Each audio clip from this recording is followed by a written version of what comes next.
सुंदरबन के जंगल में एक ठग सियार रहता था। वह बहुत ही निकम्मा और कामचोर था। हमेशा इसी जुगाड़ में रहता कि कहीं कोई मुर्गा मिले जिसे मूर्ख बनाकर उसके साथ ठगी की जाए।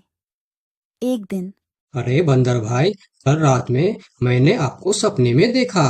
अरे रहने दे सियार, तू अपना सपना अपने पास रख और मुझे जाने दे। ऐसा बोलकर बंदर चला गया। धीरे धीरे सारे जानवर सियार की हरकत को जान चुके थे, इसलिए कोई भी जानवर उसकी बातों में नहीं आता था। अब सियार समझ चुका था कि इस जंगल में उसकी दाल नहीं गलने वाली, इसीलिए वह दूसरे जंगल जाने का निश्चय किया और अगले दिन सियार अपने जंगल को छोड़कर दूसरे जंगल के तरफ निकल पड़ा। दूसरी जंगल में पहुंचते ही दिन भर जंगल का जायजा लिया और शाम होते ही एक गधे को देख उसके पास गया और रुककर बोला, गधे भाई, मैं इस जंगल में नया आया हूँ और शाम भी ढल चुकी है। क्या मुझे एक रात रुकने के लिए आपके पास शरण दे सकते हो? हाँ हाँ, क्यों नहीं। अभी तो तुम इस जंगल में नए हो और हमारे लिए मेहमान हो, और मेहमान तो भगवान के समान होते हैं। ऐसे कहते हुए गधे ने सियार को अपने पास रोक लिया और उसे सम्मान के साथ भोजन कराया। भोजन करने के बाद दोनों आपस में बातें करने लगे।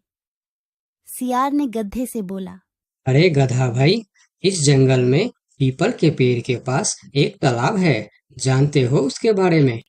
हाँ हाँ, पीपल के पास एक तालाब है।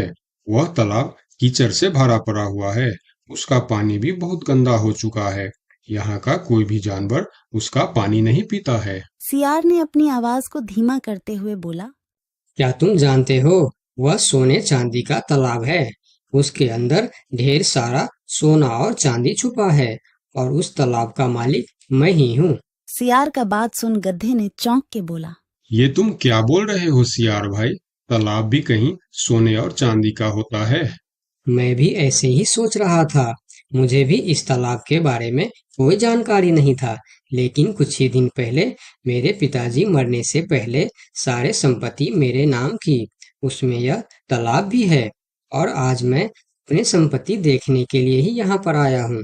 यकीन नहीं होता तो यह थैली में देख लो, जो मैंने अभी इस तालाब से निकाला है। सोने के गहने निकालकर गधे को दिखाया, जो उसे ठगने के लिए उसने अपने साथ लेकर आया था। गहने को देखकर गधे को सियार के बात पर विश्वास हो गया और बोला, अरे हाँ, ये तो सचमुच सोने चांदी का है। तब तो तुम बड़े ही भाग्यशाली हो, इसलिए तुम्हारे पास ये सोना चांदी का तालाब है। अब सियार मन ही मन खुश हो रहा था। उसे तो इसी बात का इंतजार था। गधा भाई, मुझे इस संपत्ति से कोई भी लालच नहीं है। मेरे पास मेरे जंगल में और बहुत सारे संपत्ति है, जो मेरे पिताजी ने मेरे लिए छोड़कर गए हैं। मैं तो यहाँ तालाब बेचने के लिए आया था। सोचता हूँ तुम भले जानवर दिखते हो, क्यों ना तुमको ही यह सब बेच दूं।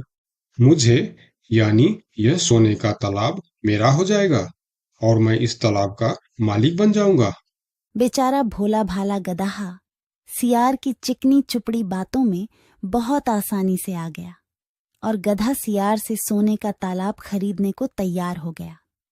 दोनों के बीच 4 सिक्कों का सौदा तय हुआ। ठीक है सियार भाई, मैं अभी जाकर हिरन के पास से 4 सिक्का लेकर आता हूँ।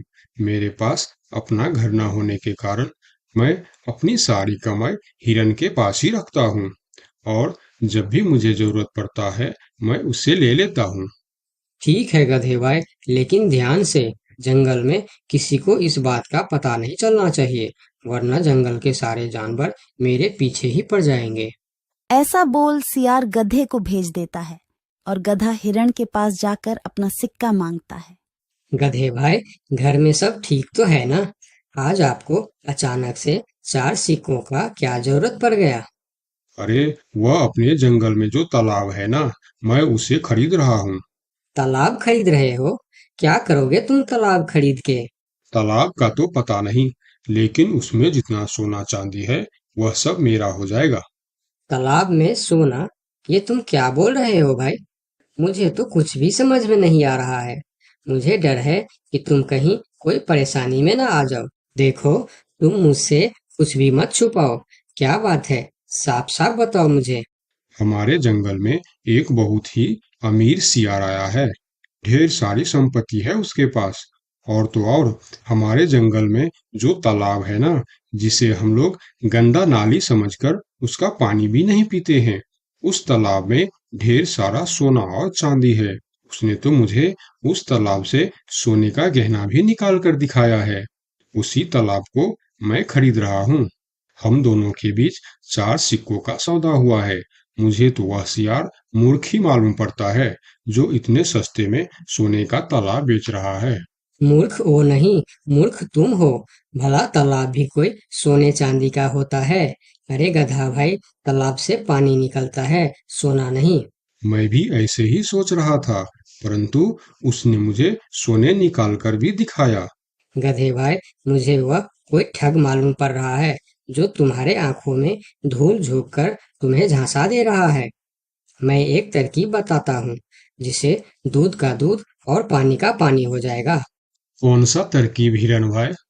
तुम ऐसा करो, उस सियार से बोलो कि मेरा हिरन भाई ने कहा है कि लिखा पढ़ी होगा तभी मैं उसे 4 सिक्का दूंगा, और अगर बिना लिखा पढ़ी से ही काम हो जाता है तो मैं सिर्फ एक ही सिक्का दूंगा। अगर वह तालाब सच में सोने की है तो वह लिखा पढ़ी जरूर करेगा, नहीं तो वह एक सिक्के में ही मान जाएगा। हिरण की बात सुनकर गधा हाँ में सिर हिलाया और सिक्का लेकर सियार के पास पहुंचता। सियार भी गधे के आने के इंतजार में उतावला हो रहा था।